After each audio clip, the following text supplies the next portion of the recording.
Keep watching The Politics every Friday, 12 p.m. Eastern Time on New York Parrot TV, the voice for humanity. Good afternoon, and welcome to Talking Politics. I see my commercial for the Bronx Post didn't come on, so all right. Welcome to Talking Politics. My name is Robert Press. I am a reporter. As you can see by my official press card, I write for the Bronx Post and Parkchester Times. Like this show, they are part of Parrot Media Corporation. I also contribute to the Co-op City News, have a blog at www.100%.blogspot.com, and Facebook pages 100% and what is going on in your local community board. The views expressed here on this show are those of the host, any guest, or anyone commenting at the bottom of the screen, and not necessarily that of Parrot Media Corporation. Let's go to a quick weather report as the weather is getting beautiful. It is 80, should go up to about 82 today, a perfect day. There will be a beach weekend, a perfect beach weekend, 84 on Saturday, 89 on Sunday. And then comes Monday, the heat wave, 90 degrees for Tuesday, Wednesday, maybe even Thursday. But all right, so let me get to my guest today. My guest is Republican Conservative Party candidate for Bronx Borough President Grace Marrero. Are you here, Grace? Mr. Producer, can we get Grace on? Because we have lots to talk about. It appears that Mayor Adams has overridden the no vote for the go-ahead for a casino at Ferry Point Park, which is Bally's.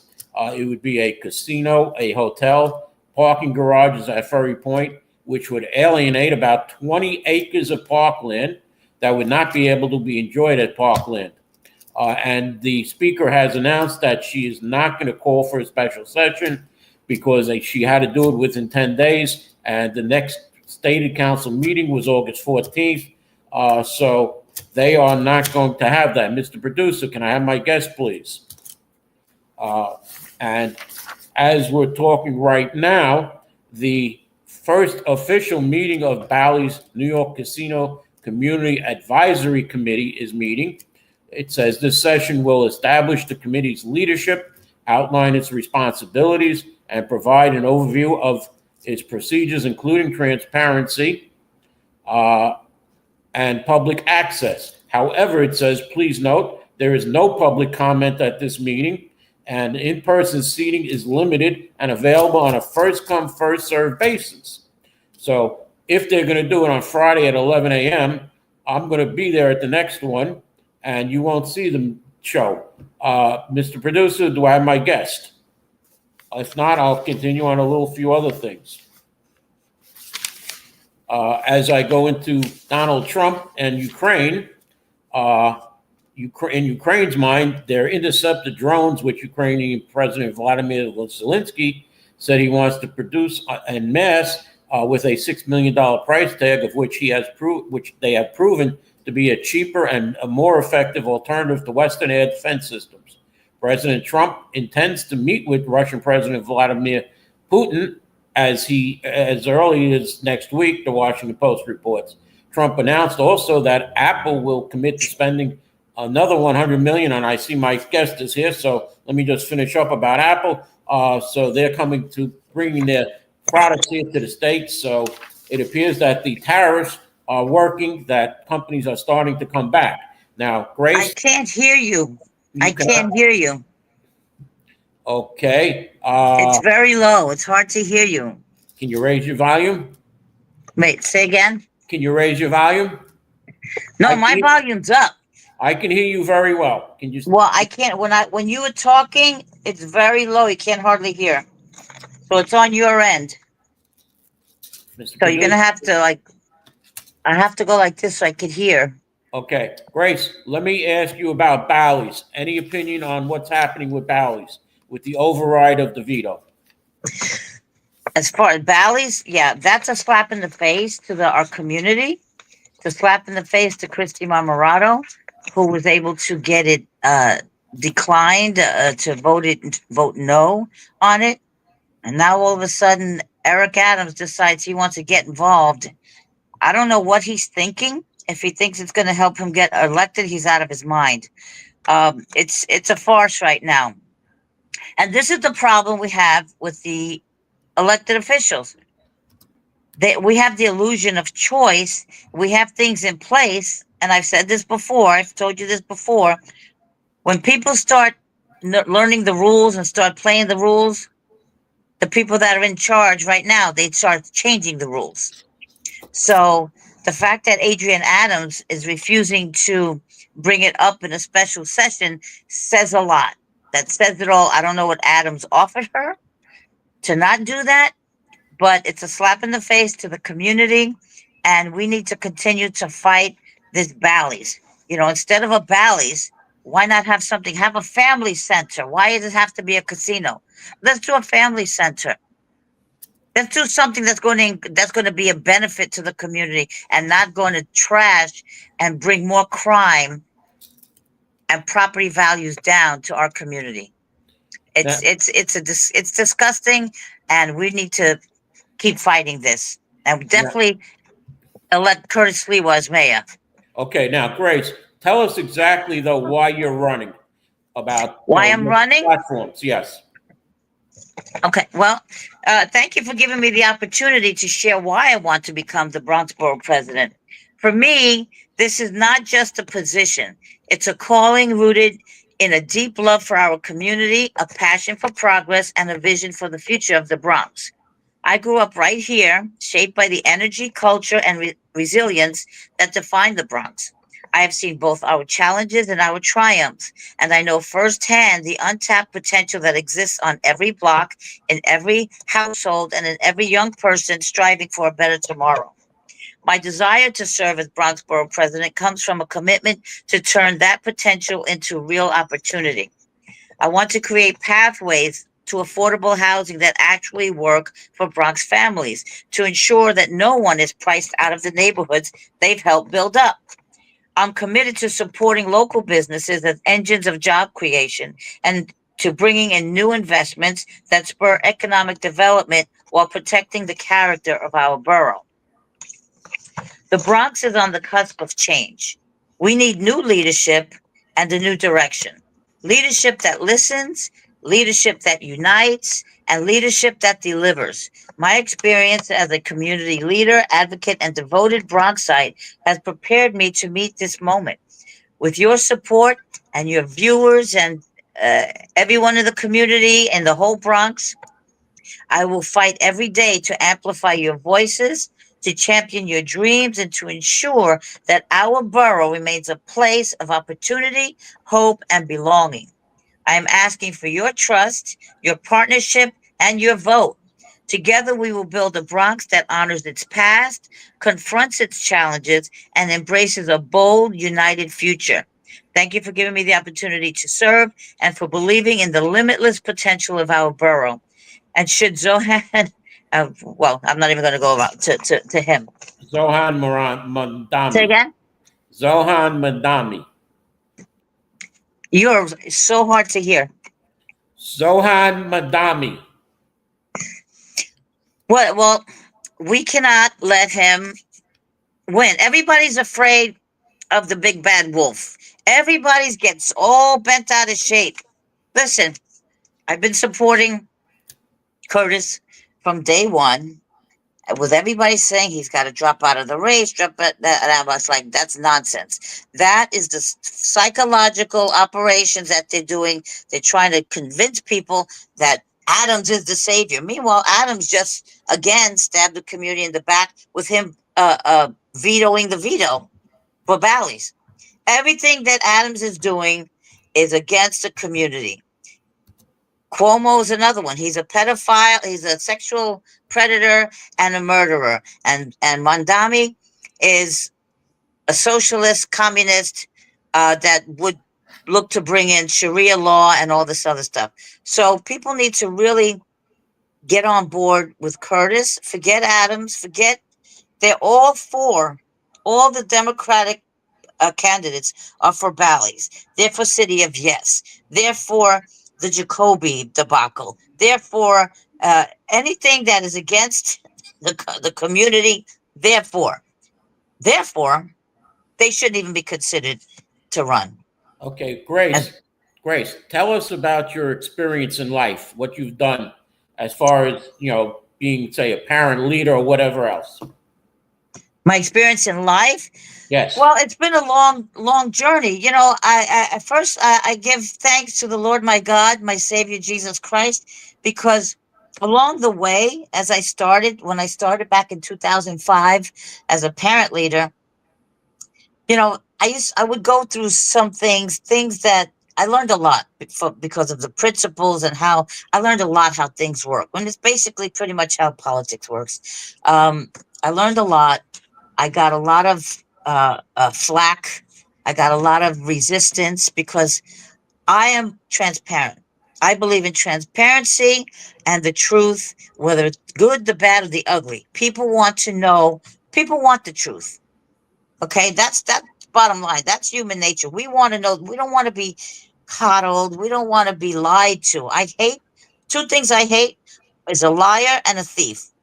Okay, I can't stand that. So I'm not going to lie. Even even for myself. Um, I, if you, I would, I'm truthful to whatever you say. Well, But great, I Grace. started, Okay. and as I went along, I wound up in different places, different things. I went to I've done so many things I can't remember. And what happened is I realize now that prepared me for today. All the things that I used to question, why is this happening? Why am I here? What? And I realize now that was God working his way to get me to this point. So Now, but weren't you on the precinct council one time and as a parent leader and neighborhood advisory board or something like that? So tell us about those. can you repeat that? Tell us about your experience on the neighborhood advisory boards, the precinct council, and any other experience. Well, as far as the neighborhood advisory board, I was the chair of the neighborhood advisory board for District 11. I'm currently on the CAB now as recording secretary. Um, I was recording secretary for the precinct council. And again, that experience alone, again, opened my eyes to a lot of dishonesty, what you want to call it, corruption, in the way things are being done. It's not transparent at all. The community is not told the truth. They don't even do proper outreach. They don't. There's never been a financial report ever since even before I was on the board. When I would go to the meetings, never did they ever put a financial report out. And when I was recording secretary, and I did bring up that subject with then President Joe Thompson, I was basically shuffled off to the side and ignored and put down. And the only one who used to defend me, God bless her, is Andrea Siegel. Andrea Siegel was the only one that would open her mouth to Joe and the rest of them because they go along to get along.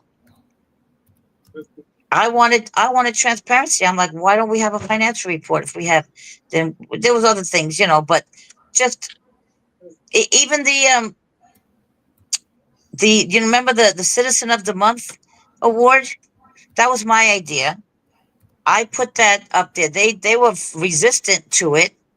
They didn't have to. It didn't even cost them a penny. I made the certificates.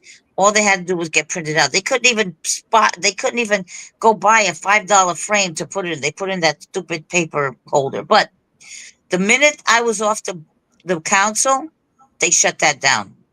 They Okay, said it's too much. It's too much. They didn't want to do it anymore. So that's why okay, they don't do it anymore. Because now they got me off the board. Now they figured, okay, Grace. we don't have to do it. Meanwhile, to me, that people in the community that are not in any organization should be recognized.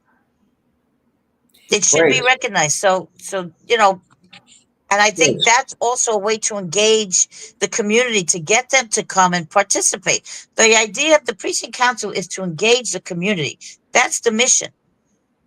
Grace, I want to thank you for coming on, I Grace. can't hear. I want to thank you for coming on, Grace. I know you had a problem at National Night Out. So in my last minute, you got a minute to tell us about what happened in National Night Out. Oh, am I on? Yeah, you're on, Grace. Put Grace back up. Because I'm in the waiting room. Okay. Oh, okay. Never mind. What happened on National Night Out is that I was approached by someone that I couldn't put my campaign cards on the table that I had. So I took them off and I went around to distribute them personally and talk to people. And then I was a police officer was brought to me, was there to talk to me about complaints that they had gotten. And I know who the complaints came from. I'm not going to mention names, but this was just saying that it wasn't allowed at National Night Out. Yet I went to 3 other different National Nights Out. They welcomed me with open arms. They were happy I was there because none of their elected officials, not even Vanessa Gibson, had tables there or showed face. And so I feel I was discriminated against because there are certain people in the community that don't like me. Well, and that's fine. You don't have to like me, but don't. See, this is election interference as far as I'm concerned. Let me just say, on my What's Going On in Your Community Board Facebook page, I've put up a picture of a certain mayoral candidate who was there with a mayoral sign that vote for her. And there were 2 police officers. And I know, Grace, you put up several pictures of her walking around the whole place, the whole Laredo Park, with her sign posing with people. So, Grace, I want to thank you for coming on. I hope that, I wish you success in your race. I hope you win. And I'm going to go to a commercial now. Grace, thank you for coming on. And let's go to the commercial, please. Thank you, Bob. You're welcome. We could do it again sometime, maybe further down the road. Right. All right. And you got to fix your sound because nobody can hardly hear you.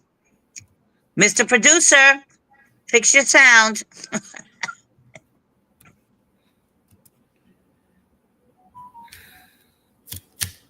Oh, we're not going to a commercial. So. Imagine a media platform that reshapes the conversation, empowers your voice, and redefines the Bronx community. Bronx Post, changing the reality, changing the narrative. For businesses, politicians, and government agencies, we offer targeted advertising solutions that drive results. Amplify your message. Reach the heart of the Bronx and beyond. Our platform connects you to the community. Learn more. Email info@bronxpost.com or call 718-892-5555. Visit www.bronxpost.com for breaking news and updates. Bronx Post, changing the reality, changing the narrative. Okay, welcome back to the show. As you see, we still have a little technical problems here. It caused last week's show not to go on, but I hope our producer can fix it by next week.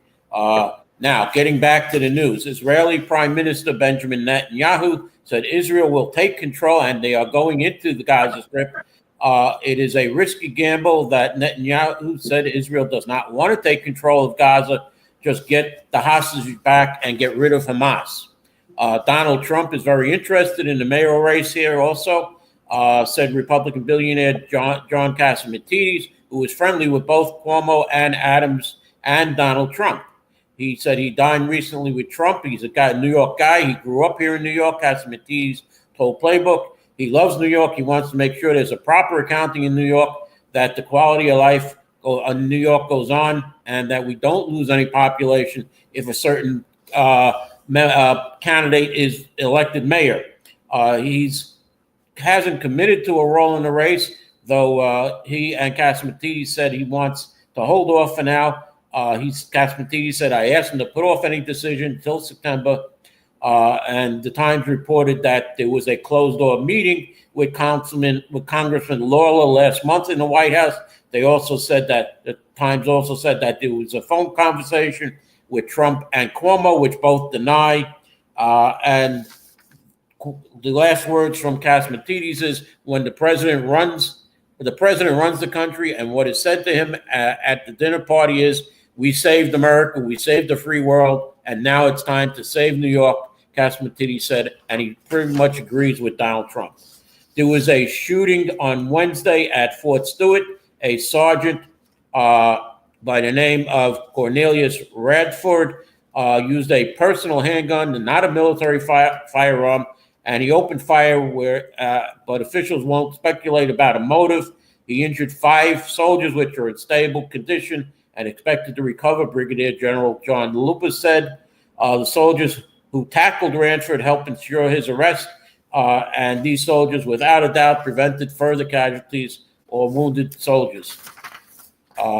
It appears that Congressman Jerry Nadler, the senior member in Congress now, is thank you, Kevin. I'm glad.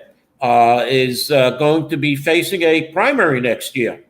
Nadler, 78, who has served Congress longer than his new challenger, Liam Elkind, who is 26 years old, has been alive. And the dean of New York delegation plans to run on 3 decades of experience, while Elkind is poised to campaign on the need for a democratic change of the guard. He's a nonprofit leader, Elkind, who centered his campaign launch on turning the page on the old people in Washington, with a new generation of leaders with the energy and urgency to fight Trump right now, and the vision to defeat Trump for good, the newcomer said. Younger Democrats have been seeking office in bids to broaden the Democratic base with mixed results. The answer is yes, from campaign spokesman Robert Gottenheim when asked if Nadler indeed is going to run again, and that is that. Now, the House Ethics Committee ordered Congresswoman Alexandra Ocasio-Cortez to pay $2,700 to reimburse the cost of that rented dress that she wore that said "Tax the Rich" and other gifts that she had received when she attended the Met Gala in 2021. Governor Hochul. She has reportedly said that her administration will support cannabis businesses that were incorrectly granted licenses by the state. It's a major screw up, the governor had told reporters. When I found out about it, I was angry, to say the least. It appears that 152 businesses that were granted licenses or are in the process of being granted licenses are too close to schools or churches, houses of worship. It appears that when the measurements were taken, they were taken from the front door instead of the end of the property of the schools or houses of worship. And thus, when the redirection of this, when OCM went out and found that there are these 152 potential out of whack, if you want to call it that they've notified the impacted applicants and licenses within days of confirming the issue and identifying the scope of the redress opportunities. The office spokesman Taylor Randy said in a statement. She added that as acting director, Felicia Reed began reviewing dispensaries' compliance over the past year. OCM scrambled to dispel reports that dispensaries locations too close to schools will have to close up shop. It said that existing businesses properly file their application for renewals. They will be allowed to remain open until legislators come back. It will be that some shops may have to move away from the child, because there's also child care and daycare centers that involve children, and it appears that there are now some more cannabis locations that are near those locations. And Bronx State Senator Louis Sepulveda, his bill S-8449 would allow any adult use retail dispensary licensee approved by OCM before July 28, 2025 to be deemed compliant for license renewal and continued operation regardless of such business location's proximity to a school's property line, provided they meet the standards in place at the time of approval. Any applicants beyond that date would have to adhere to the new guidelines. The measure would actually grandfather in licensees that were approved in error and aims to correct many additional adult use retail dispensary license holders who Sepulveda wrote in his sponsor memo acted in good faith, followed procedures under the authority and direction of the state. Penalizing them retroactively, he said, would be unfair and risk destabilizing the state's cannabis industry.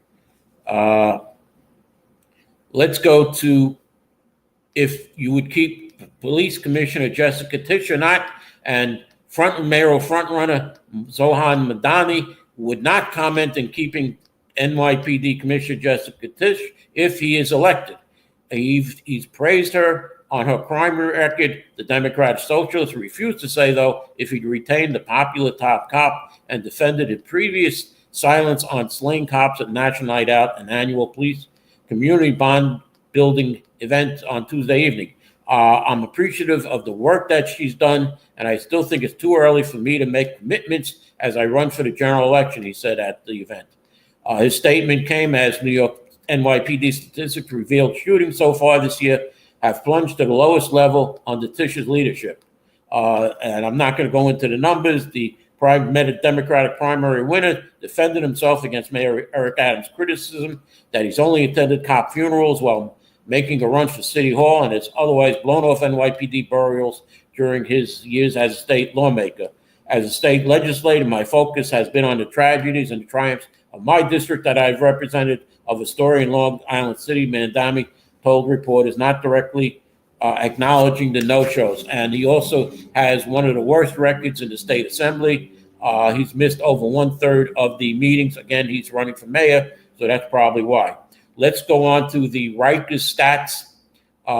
The controller finally, after several months of not producing these while he was running for mayor, that's City Controller Brad Lander, has now reissued his Rikers Island dashboard. Department of Correction housed 7,602 individuals as of July 1st, 2025, 32 fewer people than the previous month. 1,958 individuals entered the EOC custody in June 2025, 72 fewer people than the previous month. They discharged 1,959 people in June, 136 more than in the previous month.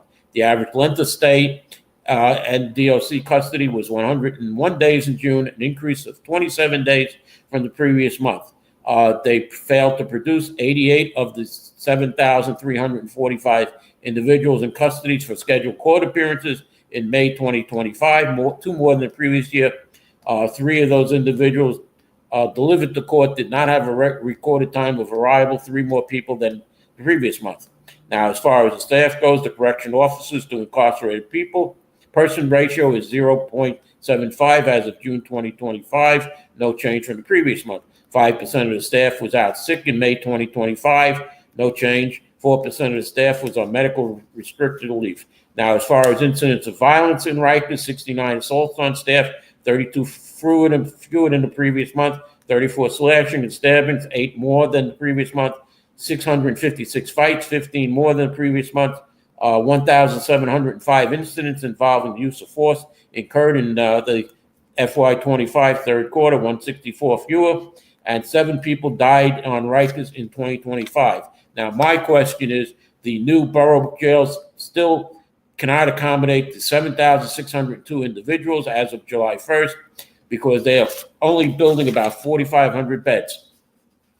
Now, I'm going to close the show with a little increase. The cost of the subway, bus, and paratransit could hit $3 next year under a proposal 10-cent fare increase unveiled Wednesday by the MTA. This would be the first fare increase since the price of a single ride went up to $2.90 in August 2023. It would be the latest of a pattern established more than a decade ago when the MTA opted for every other year increases in transportation agency. Mayor Adams has told his 4 picks to the board, MTA board, that he will ask them to reject the proposal once approved by the board in fall, the new subway bus fare, which kick in January 4th. With the MTA transitioning to full omni-transit, the tap and go system with the start of 2026, the 7 and 30-day unlimited ride options familiar to MetroCard users and sales of MetroCard will end at the end of the year. On express buses that connect commuters to the outer boroughs with Manhattan, the fare will be going from $7 to $7.25. And on Long Island Railroad and Metro North, one-way week peak fares could go up an average of 4.4%, MTA officials said, along with weekly and monthly tickets, which should go up again before the Metro North is on track for the East Bronx Metro North in 2028 now. So it appears that people will be paying at least 10% more once the Metro North comes to the east side than they are paying or would pay right now. And bridges and tunnels are going to go up an additional 7.5% in tolls. And I am going to end it there. So we're going to pay more money starting January 1st to ride mass transit. Another reason maybe to take your car, but there's no parking. They're also trying to do a more daylighting of intersections, which would take away about 3,000 parking spaces citywide. So as Donald Trump is worried, people may start leaving New York City, especially if Zohan Madami gets elected. So make sure you go to the polls in November and vote for the right person. I've had Curtis Leroy on. I expect to have him on again. I invite all the mayoral candidates, Mayor Adams, current Mayor Adams, that is, former Governor Andrew Cuomo, and Assembly Member Zohan Madami. I will reach out to all campaigns and try and get them on the show. And thank you. I want to thank you for watching, and I'll see you next week here on Talking Politics. Thank you.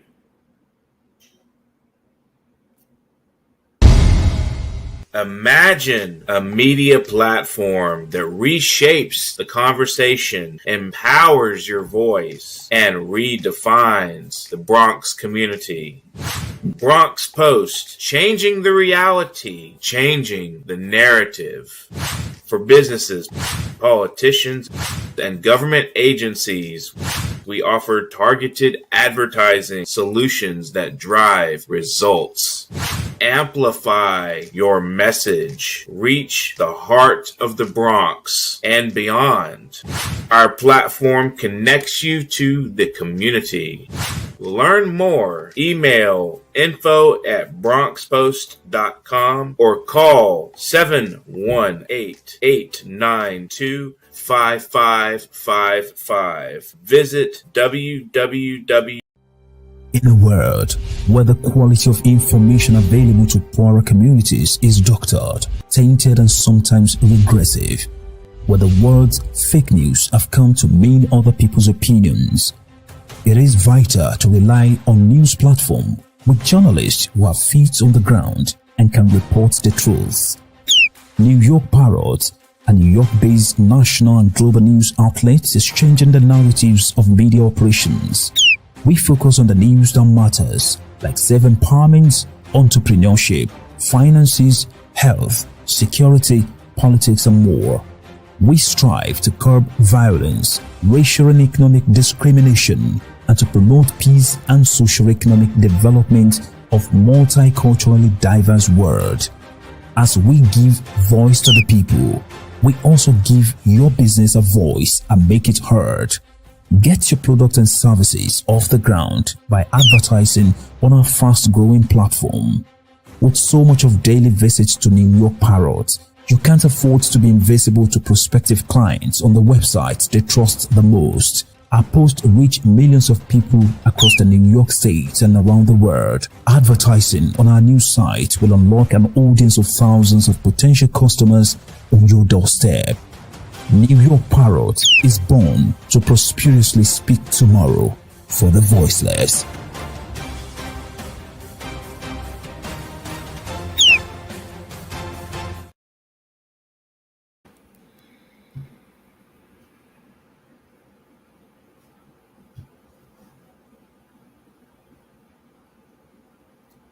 Off.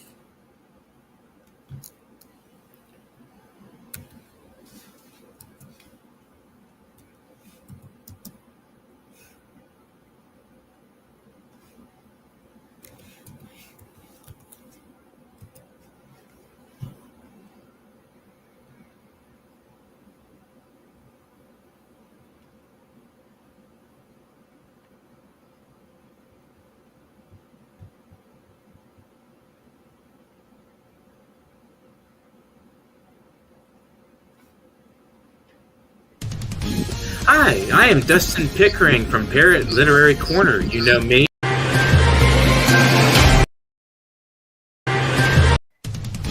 Hi, I am Dustin Pickering from Parrot Literary Corner. You know me, your noble and honest host, and I've got exciting news for you. Last anthology, Series 1, The Literary Parrot, did such a great job. We want to continue to provide this community service to our viewers and to our contributors to the program. So please get up and get a copy immediately.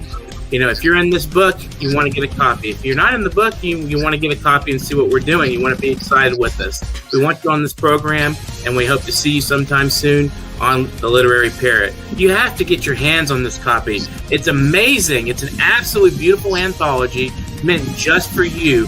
Our past guests have been invited back to contribute yet again to this Series 2. We do this quarterly anthology. We will be doing this after our 200 episode milestone